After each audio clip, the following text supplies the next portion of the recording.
Certa vez, o Freud disse o seguinte: às vezes, um charuto é apenas um charuto. E o que ele quis dizer com isso? A gente vai explicar nesse vídeo. É uma frase simples, mas que possui aí um raciocínio um pouco complexo, principalmente para os iniciantes de psicanálise.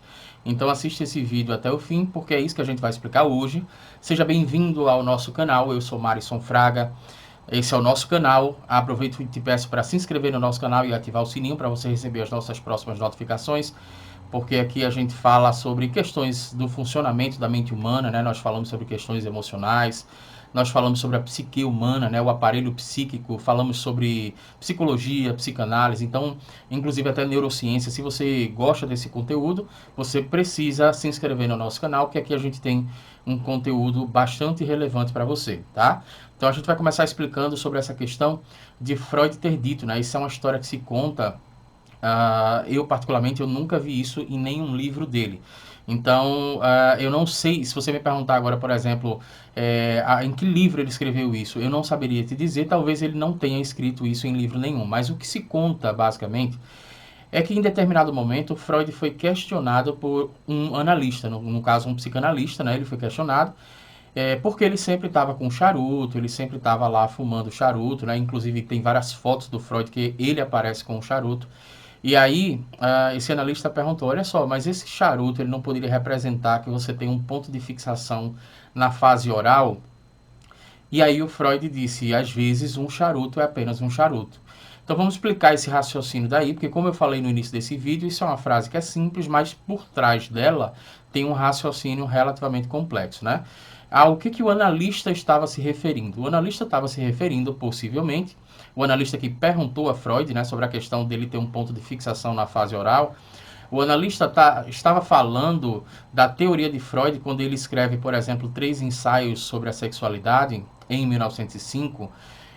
Ele vai trazer, por exemplo, uma ideia, porque ele vai falar desse livro. Esse livro é bastante polêmico, porque definitivamente as pessoas não conseguiram entender muito bem o que Freud estava propondo ali naquele momento, né?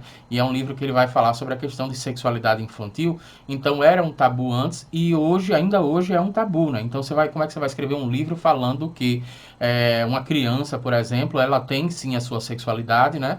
E que ela tem zonas erógenas e que ela tem prazer em determinadas regiões do corpo, e que ela tem um libido, por exemplo. Então, você falando sobre tudo isso, para quem não está entendendo a profundidade da teoria de Freud, fica como se ele tivesse realmente, no caso, cria um tabu, né? Todo esse assunto de sexualidade cria um mal-estar, na verdade, né? Um mal-estar na civilização, fazendo um trocadilho aí com o nome de outro livro de Freud. Mas, enfim, quando ele propõe essa teoria, ele está falando basicamente que a partir do momento que você nasce, né, você já começa a passar pela fase oral, né, e que você teria uma possibilidade de estruturar o seu aparelho psíquico, ou seja, através de suas relações com zonas erógenas, né, e de suas primeiras experiências, já no primeiro dia de nascido, você começa ali a estruturar o seu aparelho psíquico. E Freud entendia a sexualidade de uma forma muito mais ampla do que a gente entende, não o ato sexual em si. Então Freud está falando naquele momento ali, em 1905, quando ele escreveu o livro 3 ensaios sobre a sexualidade, ele está falando que o bebê, por exemplo, ele passa primeiro pela fase oral, né? Depois ele vai passar pela fase anal, depois ele passa pela fase fálica, e aí tem o que a gente chama hoje das 5 fases do desenvolvimento psicossexual. Diga-se passagem, uma curiosidade: Freud não falou explicitamente, por exemplo, do período de latência, mas didaticamente se entende hoje que a gente deve considerar como a 4ª fase, por exemplo, o período de latência, né? E depois veria ali a fase genital. Mas eu quero me concentrar aqui na fase oral, porque a pergunta foi feita justamente na fase oral. Então, a gente tem algumas aulas aqui, alguns vídeos que explicam isso, né? Como é que se daria essa questão. Inclusive, a gente tem uma aula para falar sobre a teoria do desenvolvimento psicossexual. Se você der uma maratonada aí no nosso canal, você vai se deparar com essa aula. Mas o que o analista estava propondo naquele momento era que Freud ele teria um ponto de fixação na fase oral e, por causa disso, ele estava fazendo um movimento de regressão quando ele fumava aquele charuto.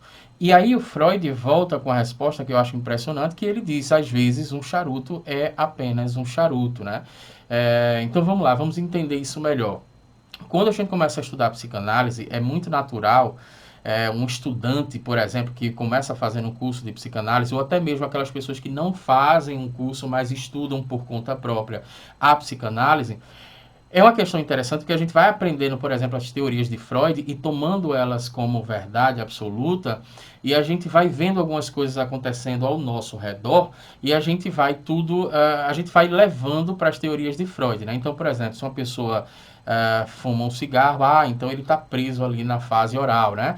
Então, se uma pessoa, por exemplo, deixa eu dar um exemplo aqui para ficar mais claro, sem falar da teoria da sexualidade, que a gente vai voltar a explicar essa frase daí, né? Às vezes um charuto é apenas um charuto. Veja bem, presta atenção aqui comigo que esse raciocínio pode ser complexo para algumas pessoas.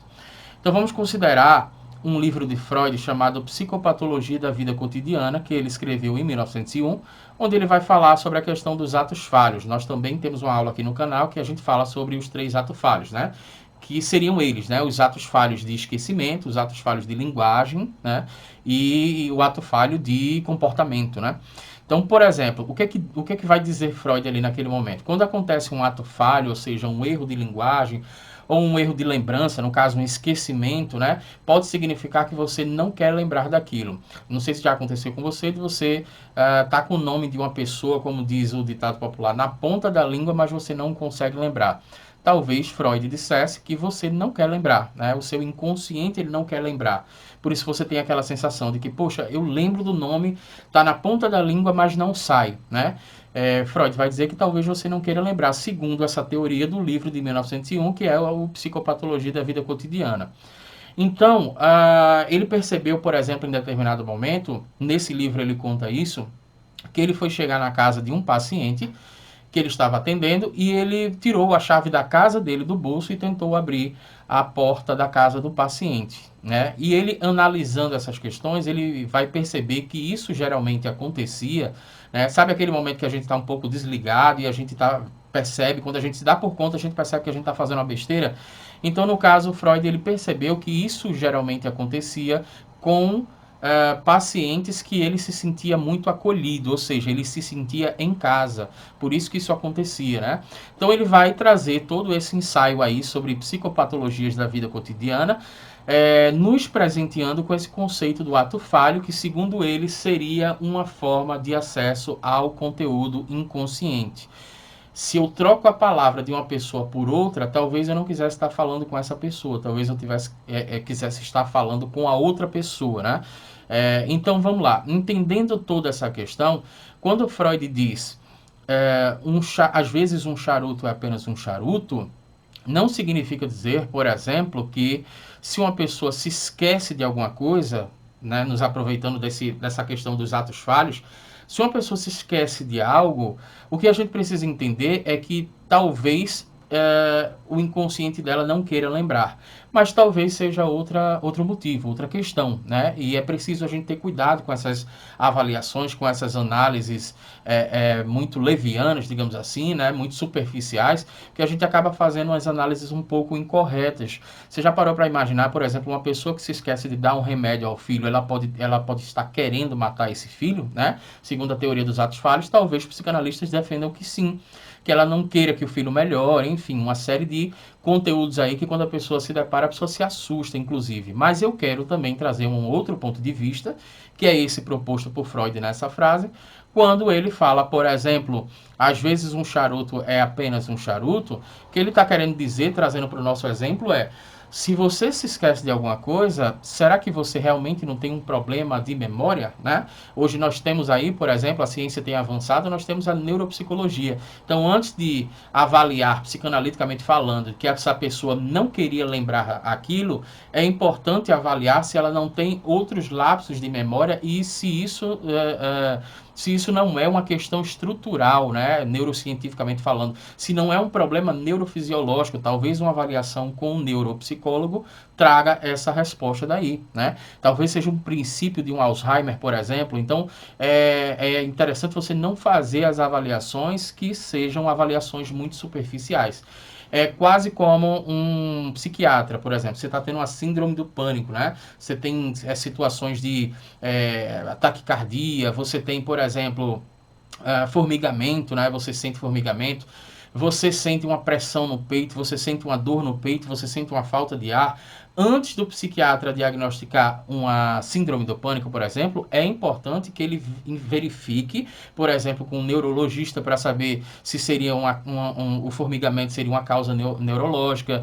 É importante que investigue-se, por exemplo, com um cardiologista para saber se essa taquicardia realmente ela não tem uma causa clínica, uma causa orgânica. É importante realmente investigar como é que estão as taxas da pessoa para, a partir daí, eliminando todas essas possibilidades, você finalmente diagnosticar a pessoa com síndrome do pânico. A mesma coisa acontece na psicanálise, né? Então é muito comum essas falhas, esses equívocos para estudantes de psicanálise, principalmente psicanalistas iniciantes, né? Que vão fazer, por exemplo, aquela avaliação e lembram das teorias freudianas e a tomam como verdade, quando nem o próprio Freud ele concordaria com essa postura. Por isso ele falou a frase: às vezes um charuto é apenas um charuto. Eu espero ter conseguido explicar, porque realmente é um raciocínio um pouco complexo, um pouco didático, e a minha forma aqui várias vezes é, principalmente quando eu tenho pouco tempo, é ligar a câmera e simplesmente falar, passar o conteúdo. Então, se você tem alguma dúvida, eu espero que você deixe aqui abaixo, né? Que você, se você teve uma outra percepção, por exemplo, se você quiser acrescentar algo, eu espero que você comente aqui abaixo, para que a gente possa interagir, porque o YouTube ele acabou virando definitivamente uma rede social. Eu não sei se você já percebeu, mas a gente pode interagir e conversar por aqui, tá? E não se esquece de se inscrever no nosso canal e ativar o sininho para você receber as nossas próximas notificações. Forte abraço e até o próximo vídeo.